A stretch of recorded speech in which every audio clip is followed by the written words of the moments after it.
అసెంబ్లీకి అభిషేక్ సింఘ్వి వేవ్ నరేందర్ రెడ్డి చేరుకున్నారు. రాజ్యసభ నామినేషన్ దాఖలు చేస్తున్నారు. తమకు అవకాశం ఇచ్చినందుకు హైకమాండ్కు ధన్యవాదాలు తెలిపారు.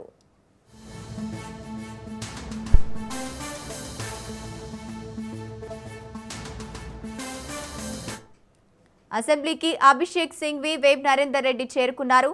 రాజ్యసభకు నామినేషన్ దాఖలు చేస్తున్నారు. తమకు అవకాశం ఇచ్చినందుకు హైకమాండ్కు ధన్యవాదాలు తెలిపారు. రైట్, ఇదే అంశానికి సంబంధించి పూర్తి డీటెయిల్స్ మా ప్రతినిధి సునీల్ లైవ్ ద్వారా అందిస్తారు.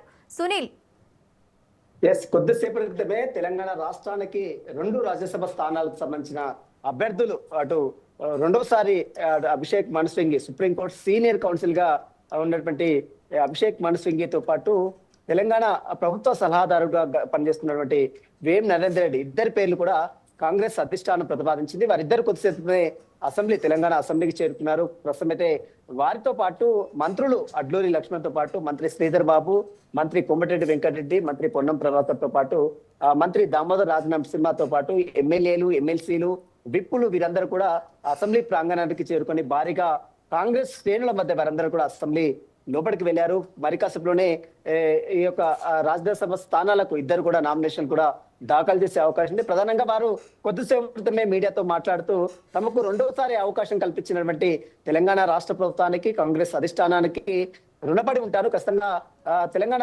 రాష్ట్రానికి తన వంతు ఖచ్చితంగా కృషి చేస్తానంటూ కూడా ఇప్పటికే అభిషేక్ సింఘ్వి కొద్దిసేపు క్రితమే మాట్లాడిందంటే, మరోవైపు వేవ్ నరేందర్ రెడ్డి తనపై ఎంతో నమ్మకం ఇచ్చి తనకు రాజ్యసభ స్థానాన్ని కేటాయించినటువంటి కాంగ్రెస్ అధిష్టానానికి, కాంగ్రెస్ ప్రభుత్వానికి, మరోవైపు మంత్రులకు, కాంగ్రెస్ శ్రేణులందరూ కూడా ఖచ్చితంగా కృతజ్ఞతలు, ధన్యవాదాలు తెలిపారు. వేవ్ నరేందర్ రెడ్డి ఖచ్చితంగా పార్టీ కోసము తన విధేయతతో కలిసి పనిచేస్తాను, అందరితో కలిసి పనిచేస్తానంటూ కూడా ఇప్పటికే వేవ్ నరేందర్ రెడ్డి కూడా అందరూ మాట్లాడిన ప్రశ్న ఇద్దరు కొద్దిసేపే అసెంబ్లీ ప్రాంగణానికి లోపలికి వెళ్లారు. వీరితో పాటు మంత్రి శ్రీధర్ బాబు, మంత్రి అడ్లూరి లక్ష్మణ్తో పాటు మంత్రి కోమటిరెడ్డి వెంకటరెడ్డి, మంత్రి పొన్నం ప్రభాకర్, ఎమ్మెల్సీలు విప్పులు శ్రీనివాస్ రెడ్డి, ఆది శ్రీనివాస్, అదేవిధంగా మరోవైపు రామచంద్ర నాయక్ తో పాటు చాలా మంది ఎమ్మెల్యేలు, వివిధ ప్రాంతాల నుంచి వచ్చినట్టు కొంతమంది ఎంపీలు వీరందరూ కూడా ప్రస్తుతమైతే లోపలికి వెళ్లారు. ప్రస్తుతమైతే మరి కాసేపులోనే రాజ్యసభ స్థానానికి ఇద్దరు కూడా నామినేషన్ కూడా దాఖలు చేసుకోవాల్సింది.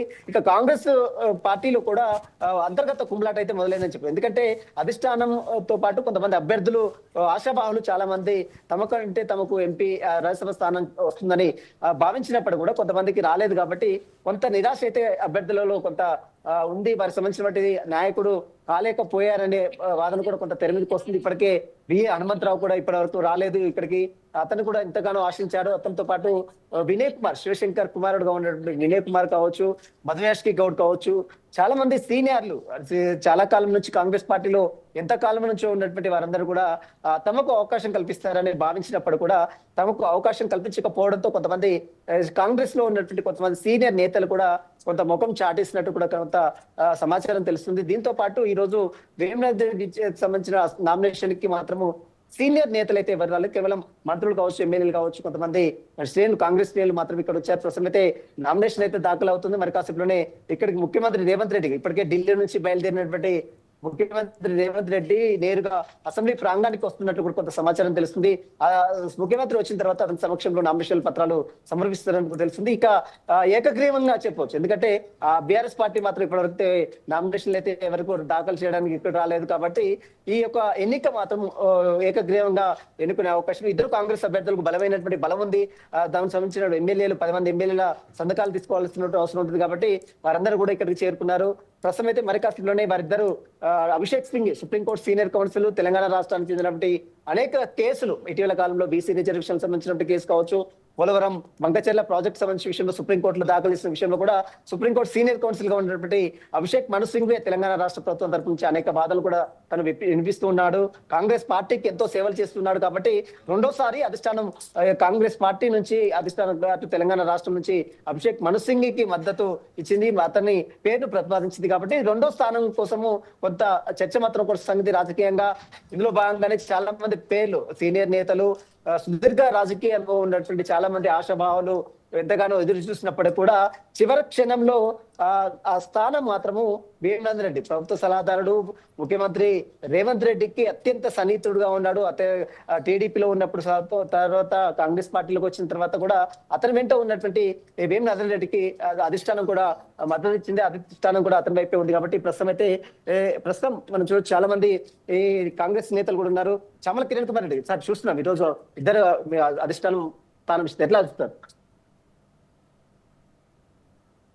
కాంగ్రెస్ పార్టీ సరైన అభ్యర్థులకు ఆల్రెడీ ఒక సిట్టింగ్ అభ్యర్థికి ఇచ్చారు. ముఖ్యమంత్రి రేవంత్ రెడ్డి గారు అడ్వైజర్ రేపు నరేందర్ రెడ్డి గారు, రేవంత్ రెడ్డి గారు ఎప్పటి నుంచో ఉంటారు. 2015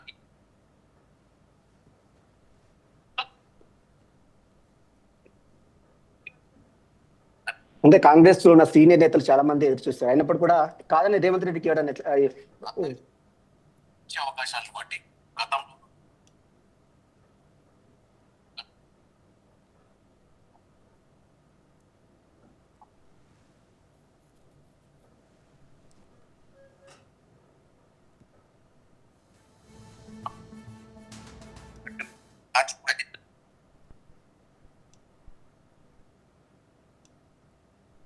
కాంగ్రెస్ పార్టీ అందరికీ అవకాశం కల్పిస్తుంది.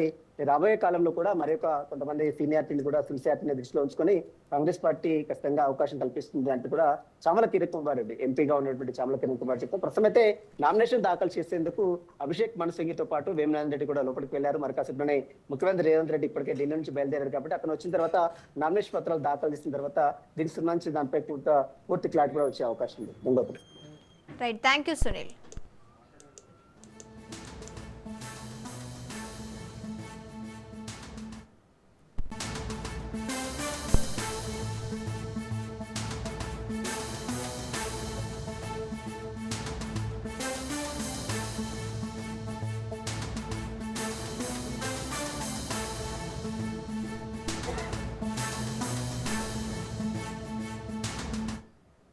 మూసీ పరివాహక ప్రాంతాల్లో కేటీఆర్ పర్యటిస్తున్నారు.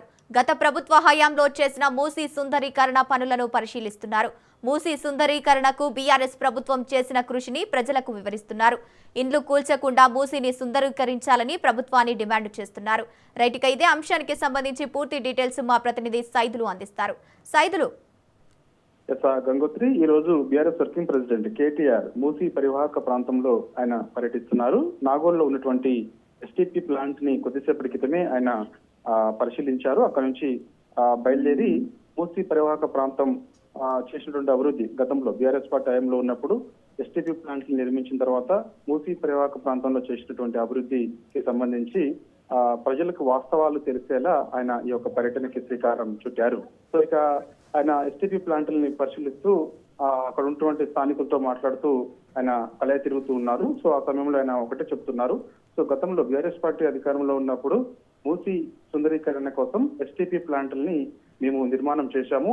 ఎక్కడ కూడా అంటే మూసీ పరివాహక ప్రాంతంలో ఉన్నటువంటి ఇళ్లను బఫర్ జోన్ లో ఉన్నటువంటి ఏ ఒక్క ఇళ్లను కూడా మేము కూల్చకుండా ఎస్టీపీ ప్లాంట్లు నిర్మించి శుద్ధి చేసి తిరిగి మళ్ళీ ఆ వాటర్ని మూసీలోకి వదులుతూ ఉన్నాము. సో తద్వారా మూసీ సుందరీకరణ కోసం ఆనాడు పాటుపడితే ఇవాళ కాంగ్రెస్ పార్టీ అధికారంలోకి వచ్చిన తర్వాత మూసీ సుందరీకరణ పేరుతోటి యొక్క మూసీ పరివాహక ప్రాంతంలో ఉన్నటువంటి వారందరికీ కూడా నోటీసులు ఇస్తూ వాళ్ళ ఇళ్లని కూల్చే ప్రయత్నం చేస్తుంది. కాబట్టి ఇప్పటికే హైదర్ షా కోటాలో అక్కడ ఉన్నటువంటి ఇళ్లకి నోటీసులు జారీ చేశారు, ఖాళీ చేయాలని చెప్పేసి ఆదేశాలు ఇస్తూ ఉన్నారు. సో వారందరూ భయాందోళనకి గురవుతున్నటువంటి పరిస్థితి కనిపిస్తుంది. వారికి అండగా మేము ఉండబోతున్నాం. దానిలో భాగంగానే మూసీ పరివాహక ప్రాంతంలో ఉన్నటువంటి ప్రతి ఒక్కరికి కూడా మేము బీఆర్ఎస్ పార్టీ అండగా ఉంటుంది. ఏ కష్టంలో సరే మేము వచ్చి వాళ్ళని ఆదుకుంటాము. కాబట్టి ఎట్టి పరిస్థితుల్లో కూడా ఒక ఇల్లు కూడా కూల్చకుండా మూసీ సుందరీకరణ చేయాలి తప్ప ఇళ్లను కూల్చి సుందరీకరణ చేస్తామంటారు ఎంతవరకు సబబు అని చెప్పేసి ఆయన రాష్ట్ర ప్రభుత్వాన్ని కేటీఆర్ ప్రశ్నిస్తూ వస్తున్నారు. కాబట్టి ఈ రోజు ఈ యొక్క ఎస్టీపీ ప్లాంట్లను పరిశీలించి సో మూసీ సుందరీకరణకు సంబంధించినటువంటి పనులు పరిశీలించి సో గతంలో చేసినటువంటి అభివృద్ధి మరొకసారి ఆయన గుర్తు చేసుకోవడం జరిగింది. కాబట్టి చాలా వరకు ఎస్టీపీ ప్లాంట్లని బీఆర్ఎస్ హయాంలో నిర్మిస్తే ఇవాళ కాంగ్రెస్ పార్టీ వచ్చిన తర్వాత నిర్లక్ష్యం చేస్తూ వస్తుంది. అది ఎస్టీపీ ప్లాంట్లకి సంబంధించి అక్కడక్కడ కొంత పనులు ఉన్నాయి. ఆ పనులు పూర్తి చేస్తే దాదాపుగా ఎస్టీపీ ప్లాంట్లు పూర్తి అవుతుంది. సో వాటి ద్వారాగా మూసీ వాటర్ అంతా కూడా శుద్ధి చేసి తిరిగి మంచినీళ్ళన్నింటినీ కూడా మూసీలోకి పంపిస్తే సో మూసీ కూడా చాలా అందంగా బాగుంటుందని చెప్పేసి కూడా ఆయన చెప్తున్నారు. కాబట్టి ఆ పని చేయకుండా ప్రభుత్వం ఇష్టానుసారంగా ఈ యొక్క మూసీ సుందరీకరణ పేరుతోటి బఫర్ జోన్ లో ఉన్నటువంటి ఇళ్లన్నింటినీ కూడా కూలుస్తామంటే ఇవాళ వేల మంది నిరాశ్రయాలు అయ్యే పరిస్థితి వస్తుంది. వారందరూ కూడా ఎక్కడికి వెళ్లాలో దిక్కుతోచని స్థితిలో ఉండిపోవాల్సిన పరిస్థితి వస్తుంది. సో ఎప్పుడో కొనుక్కున్నటువంటి తమ ఇల్లు వాళ్ళ కోల్పోతే వారు రోడ్డును పడే అవకాశం ఉంటుంది. కాబట్టి ఎట్టి పరిస్థితుల్లో కూడా వాళ్ళకి అలాంటి పరిస్థితి రాకూడదు. వస్తే మాత్రం ఖచ్చితంగా వారికి అండగా బీఆర్ఎస్ పార్టీ ఉంటుందని చెప్పేసి వారికి భరోసా కల్పించే ప్రయత్నం కేటీఆర్ చేస్తూ ఉన్నారు. కాబట్టి రాష్ట్ర ప్రభుత్వం అవలంబిస్తున్న తీరు ఎప్పటికప్పుడు మేము ఎండగడుతూనే ఉన్నాం. రేపు అసెంబ్లీ సమావేశంలో బడ్జెట్ సమావేశంలో భాగంగా ఈ యొక్క అంశాన్ని కూడా మేము అసెంబ్లీలో లేవనెత్తుతామని చెప్పేసి కూడా బీఆర్ఎస్ వర్కింగ్ ప్రెసిడెంట్ కేటీఆర్ అంటున్నారు. సో ఇక కేటీఆర్ యొక్క నాగోల్లో పరిస్థితున్నటువంటి ఎస్టీపీ ప్లాంట్లని స్థానికంగా ఉన్నటువంటి ఎమ్మెల్యే సుధీర్ రెడ్డి కూడా ఈ యొక్క కార్యక్రమాల్లో పాల్గొన్నారు. బీఆర్ఎస్ ఇప్పుడు కుత్బుల్లాపూర్ ఎమ్మెల్యే ఉన్నటువంటి వివేకానంద గౌడ్, అదేవిధంగా ఎమ్మెల్సీ సందీపూర్ రాజు, మిగిలిన గ్రేటర్ హైదరాబాద్ పరిధిలో ఉన్నటువంటి బీఆర్ఎస్ పార్టీకి చెందినటువంటి ఎమ్మెల్యేలందరూ కూడా ఈ యొక్క కార్యక్రమంలో పాల్గొన్నారు. మరి కాసేపట్లో BRS working president KTR media సమావేశం ఉంది. సో ఆ మీడియా సమావేశంలో అనేక అంశాలు మీడియాతో ఆయన చెప్తారని చెప్పేసి కూడా అంటున్నారు. కాబట్టి ఎస్టీ పరిస్థితుల్లో కూడా ఈ యొక్క కార్యక్రమం అనేది మేము కొనసాగిస్తూనే ఉంటామని కూడా కేటీఆర్ చెప్తున్నారు. ఎన్నికి తగ్గేది లేదని చెప్పేసి కూడా కేటీఆర్ అంటున్నారు. కాబట్టి సో ఈ రోజు నాగోల్లో ఎస్టీపీ ప్లాంట్ మూసి పరివాహక ప్రాంతంలో పర్యటించిన తర్వాత మరొక రోజు మరొక వారంలో ఖచ్చితంగా ఈ యొక్క ప్రాంతంలో పర్యటించుతూ ప్రజలకి భరోసా కల్పించి వారికి అండగా ఉండేందుకు ధైర్యం చెప్తామని చెప్పేసి కూడా కేటీఆర్ అంటున్నారు. Right, thank you సైదరు.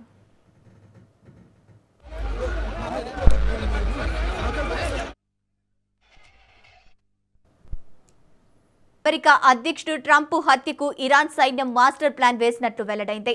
ట్రంప్ను మట్టబెట్టేందుకు Pak గూఢాచారిని పంపినట్టు Iran, అమెరికాలో పాక్ గూఢాచారి ఆసిఫ్ మర్చెంట్ విచారణలో విస్తుపోయే విషయాలు వెలుగు చూస్తున్నాయి. 2024లో ట్రంప్ హత్యాయత్నం కేసులో ఆసిఫ్ అరెస్ట్ అయ్యారు. ఇరాన్ ఇంటెలిజెన్స్ కు చెందిన ఒక వ్యక్తి తనను సంప్రదించి రంగంలోకి దించినట్లు FBI ఆసిఫ్ వెల్లడించారు. ట్రంప్ను బైడెన్, నిక్కీ హెలీని చంపేందుకు పథక రచన జరిగిందన్నారు. ఇందుకోసం ముందుగా కొందరికి 4.6 లక్షలు ఇచ్చినట్లు అంగీకరించాడు. ఆసిఫ్ మర్చెంట్ నేపథ్యంలో FBI అధికారులు ఆరాధిస్తున్నారు. ఆసిఫ్ మర్చెంట్ పిల్లలు ఇరాన్లోనే ఉన్నట్టు గుర్తించారు.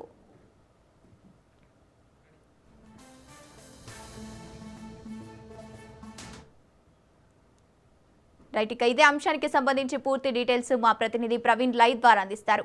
ప్రవీణ్, అయితే మొత్తంగా చూసుకుంటే కనుక అయితే అమెరికా ఇటు ఇరాన్కు సంబంధించినటువంటి యుద్ధానికి ఇప్పటికే ట్రంప్ని మట్టుపెట్టేందుకు కూడా కొన్ని పథకాలు రచించినట్టుగా కూడా తెలుస్తుంది. దానికి సంబంధించినటువంటి స్కెచ్ కూడా వేసినట్టుగా కూడా తెలుస్తుంది.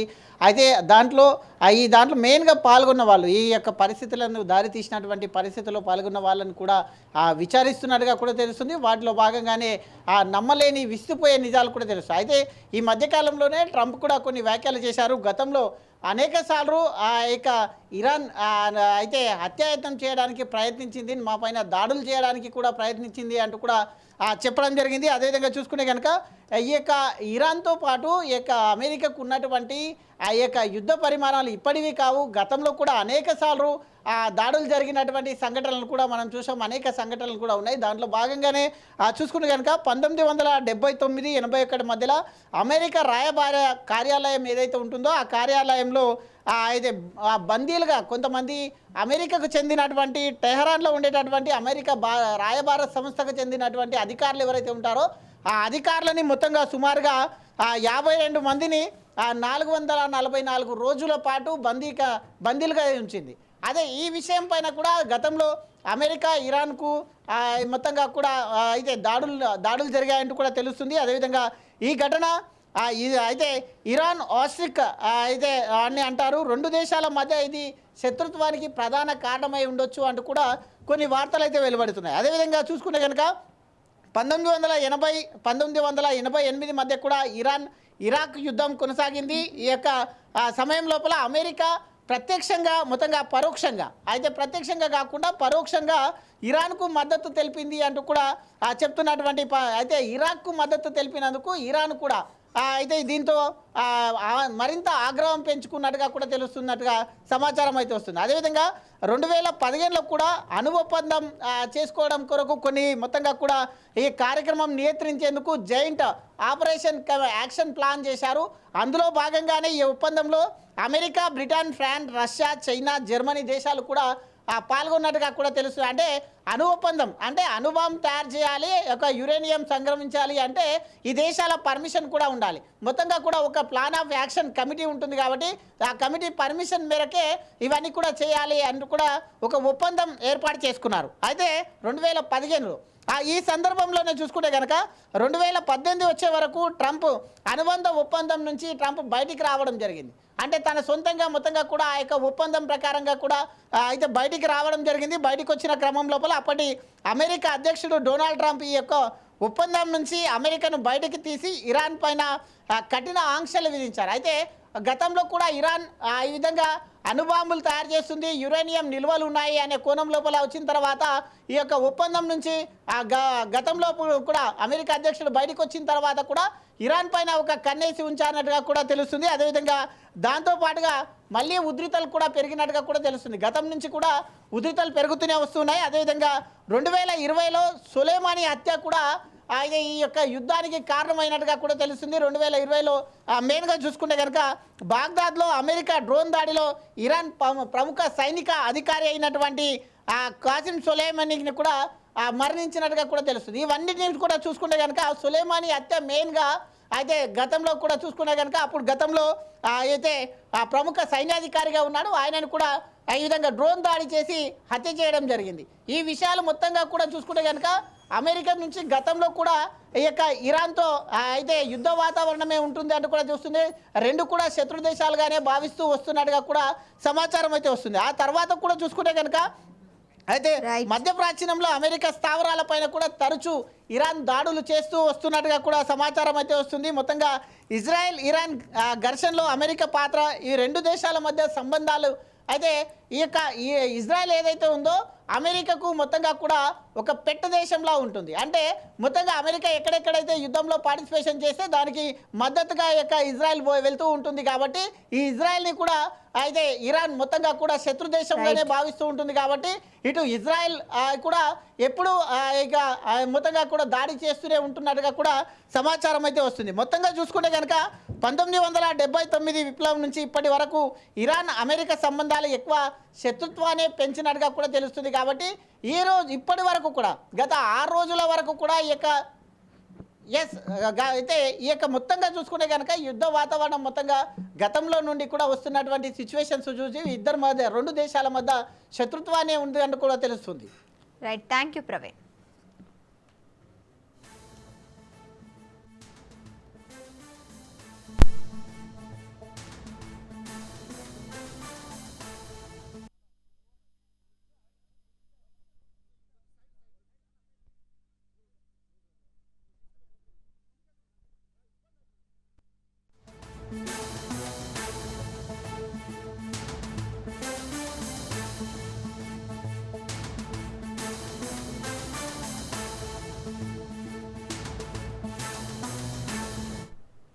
బీహార్ సీఎం నితీష్ కుమార్ రాజీనామా చేశారు. రాజ్యసభకు వెళ్తున్నారని నితీష్ కుమార్ ట్వీట్ చేశారు. పార్లమెంటుకు ప్రాతినిధ్యం వహించాలనుకుంటున్నట్లు తెలిపారు. నితీష్ రాజీనామాపై సొంత పార్టీలో ఆందోళన వ్యక్తమవుతోంది. నితీష్ సీఎం గానే ఉండాలని జేడీయూ కోరుతోంది. 2 దశాబ్దాలకు పైగా బీహార్లో చక్రం తిప్పారు నితీష్. సుదీర్ఘకాలం సీఎం పీఠంలో కూర్చున్నారు. నితీష్ రాజీనామాతో ఇక బీహార్ సీఎం పీఠం బీజేపీ ఖాతాలో వెళ్లనుంది.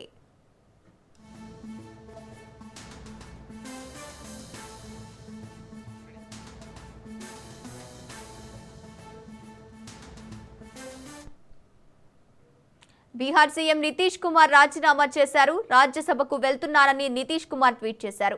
రైట్, ఇక ఇదే అంశానికి సంబంధించి పూర్తి డీటెయిల్స్ మా బ్యూరో చీఫ్ రాజిరెడ్డి అందిస్తారు. రాజిరెడ్డి, బీహార్లో ప్రస్తుతం ఉన్నటువంటి ముఖ్యమంత్రి నితీష్ కుమార్ రాజీనామా చేశారు. ఆయన రాజ్యసభకు వెళ్ళబోతున్నారు. ఇప్పటికే చూసుకున్నట్టయితే బీహార్లో రాజకీయ పరిణామాలు శరవేగంగా మారుతున్నాయి. ఎందుకంటే గత ఎన్నికల్లో బీజేపీకి ఎక్కువ స్థానాలు వచ్చాయి. బీజేపీ జేడీయూ ఎన్డీఏ భాగస్వామ్య పక్షాలు అయినప్పటికీ బీజేపీకి ఎక్కువ సీట్లు వచ్చాయి. అదేవిధంగా ఆ నితీష్ కుమార్ కూడా ఒక కోరిక ఉందని కూడా నితీష్ కుమార్ స్వయంగా ట్వీట్ చేశారు.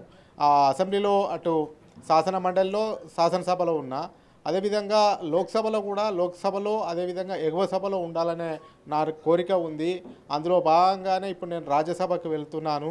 అదేవిధంగా ప్రజలకు నేను దాదాపు 2 దశాబ్దాలుగా అంటే దాదాపు బీహార్లో ఎక్కువగా సంవత్సరాలు ముఖ్యమంత్రిగా పాలన చేసింది నితీష్ కుమార్ అని చెప్పుకోవచ్చు. దాదాపు 20 సంవత్సరాల పాటుగా ముఖ్యమంత్రిగా కొనసాగారు. ఆ సుదీర్ఘకాలం ముఖ్యమంత్రి పదవి చేపట్టారు. అయితే ఆయన ట్వీట్ చేస్తూ నాకు ఇన్ని రోజులు సహకరించినటువంటి ప్రజలకు కృతజ్ఞతలు. బీహార్ ఎంతో అభివృద్ధి చేశాను, ఇంకా అభివృద్ధి కూడా నా పాత్ర కొనసాగబోతుంది. అదేవిధంగా నాకు ఆ ఎగువ సభలో దిగువ సభలో ఉండడం అంటే ఇష్టము. ఇప్పుడు కూడా నేను ఎగువ సభకు పోవాలనుకుంటున్నాను, అందులో భాగంగానే ఎగువ సభకు వెళ్తున్నానని కూడా ఆయన ట్వీట్ చేయడం జరిగింది. అయితే బీహార్లో ఇప్పుడు నితీష్ కుమార్ రాజీనామా చేయడంతో పాటుగా కొత్త ప్రభుత్వానికి ఆయన కృతజ్ఞతలు శుభాకాంక్షలు కూడా తెలియజేశారు. ఈ యొక్క నేపథ్యంలో ఇప్పుడు బీహార్లో మొత్తం ఆసక్తికరంగా చూస్తుంది ఎవరు ముఖ్యమంత్రి కాబోతున్నారు, బీజేపీ శాసనసభ నేతగా ఎవరిని ఎన్నుకోబోతున్నారు అనేది కూడా అందరికీ ఇంట్రెస్టింగ్ కలిగే అంశంగా చెప్పుకోవచ్చు. అందులో భాగంగా ఇప్పటికే నితీష్ కుమార్ తనయుడు ఎవరైతే ఉన్నారో అతన్ని డిప్యూటీ సీఎంగా ఇచ్చే అవకాశాలు కూడా స్పష్టం కనబడుతున్నాయి. అంతేకాకుండా నితీష్ కుమార్ కూడా కేంద్ర మంత్రి పదవి ఇచ్చి గౌరవించాలనేది కూడా బీజేపీ చూస్తుంది. ఆయన సేవలను జాతీయ స్థాయిలో వాడుకోవాలి అనేది కూడా బీజేపీ తపన పడుతుంది. అందులో భాగంగానే ఆయనను రాజ్యసభకు నామినేషన్ ఇప్పించిన తర్వాత ఎంపీ అయిన తర్వాత ఆయనను కేంద్ర మంత్రిగా తీసుకోవడము, అతని తనయుడు అతని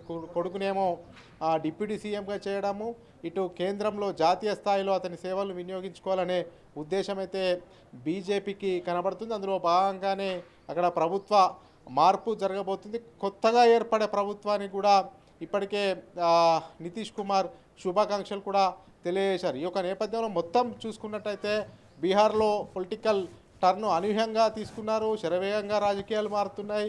అక్కడ బీజేపీకి మరో ముఖ్యమంత్రి అయ్యే అవకాశం ఉంది. బీహార్కు సంబంధించినటువంటి బీజేపీ రాష్ట్ర అధ్యక్షుడు అవుతారా, లేకపోతే ఇప్పుడు ప్రస్తుతం ఉన్నటువంటి డిప్యూటీ సీఎంగా కొనసాగుతున్నటువంటి వ్యక్తి అవుతారా, లేకపోతే కేంద్రంలో ఉన్నటువంటి ఒక బీహార్కు సంబంధించినటువంటి మంత్రి, ఈ ముగ్గురు మధ్యలో ప్రధానంగా పోటీ నెలకొందని చెప్పుకోవచ్చు. అదేవిధంగా జాతీయ నాయకత్వం ఎవరిని ఫైనల్ చేస్తే వాళ్ళనే బీజేఎల్పీ శాసనసభ పక్ష నేతగా ఎన్నుకునే అవకాశం ఉంది, వాళ్ళే సీఎంగా అయ్యే అవకాశం ఉంది. అంతేకాకుండా డిప్యూటీ సీఎంగానైతే నితీష్ కుమార్ తనయుడిని చేస్తామని కూడా ఇప్పటికే బీజేపీ జాతీయ నాయకత్వం ఇండికేషన్ ఇచ్చింది. మొత్తానికైతే బీహార్లో ఇప్పుడు డబల్ ఇంజన్ సర్కార్ అంటే ఇన్ని రోజులు కూడా బీజేపీ భాగస్వామ్యంతోనే ప్రభుత్వం నడుస్తుంది. ఇప్పుడు ఏకంగా బీజేపీకి సంబంధించినటువంటి నేతనే ముఖ్యమంత్రి అవుతున్నట్టు తెలుస్తుంది. అయితే నితీష్ కుమార్ వర్గీయులు మాత్రం అతనికి ఉన్నటువంటి అభిమానులు మాత్రం ఎట్టి పరిస్థితుల్లో మీరు రాష్ట్రాన్ని వదిలి వెళ్ళిపోవద్దు, రాష్ట్రంలో మీ సేవలు అవసరం ఉన్నాయని కూడా చెప్తున్నటువంటి వాతావరణం అయితే కనబడుతుంది. కానీ స్వయంగా నితీష్ కుమార్ కూడా నాకు రాజ్యసభకి వెళ్ళడం ఇష్టమని చెప్పినటువంటి నేపథ్యంలో ఇక ఈ యొక్క తతంగం అనేది క్లోజ్ కాబోతుంది. ఇలా ఏకంగా నామినేషన్ అయిపోతున్నారు. నామినేషన్కి కేంద్ర హోంశాఖ మంత్రి అమిత్ షా కూడా హాజరు కాబోతున్నారు. మరి కొత్త ముఖ్యమంత్రి ఎవరు అవుతారో అనేది కూడా 1-2 రోజుల్లో తెలిసే అవకాశాలు అయితే స్పష్టంగా కనిపిస్తున్నాయి. Right, thank you Rajireddy.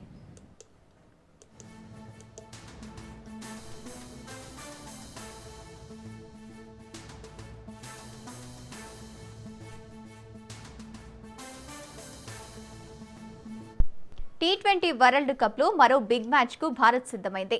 సెమీస్లో ఇంగ్లాండ్తో అమీతుమీ తేల్చుకోనుంది. T20 world కప్లో నేడు 2వ సెమీస్ జరగనుంది.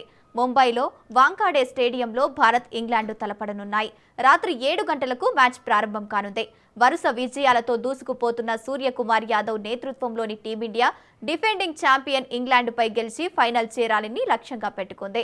ఇరు జట్లు నాకౌట్ చేరే క్రమంలో చెరో పరాజయాన్ని చవిచూశారు. ఈ మెగా టోర్నీ సెమీస్లో వరుసగా 3వసారి ముఖాముఖికి సిద్ధమయ్యారు.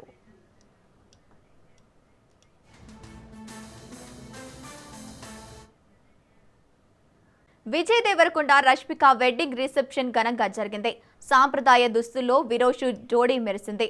చేతిలో చెయ్యి వేసుకుని ఎంట్రీ ఇచ్చిన ఈ జంట అతిథులను ఆప్యాయంగా పలకరించారు. రిసెప్షన్కు సినీ రాజకీయ రంగాల ప్రముఖులు హాజరై నూతన వధూవరులను ఆశీర్వదించారు.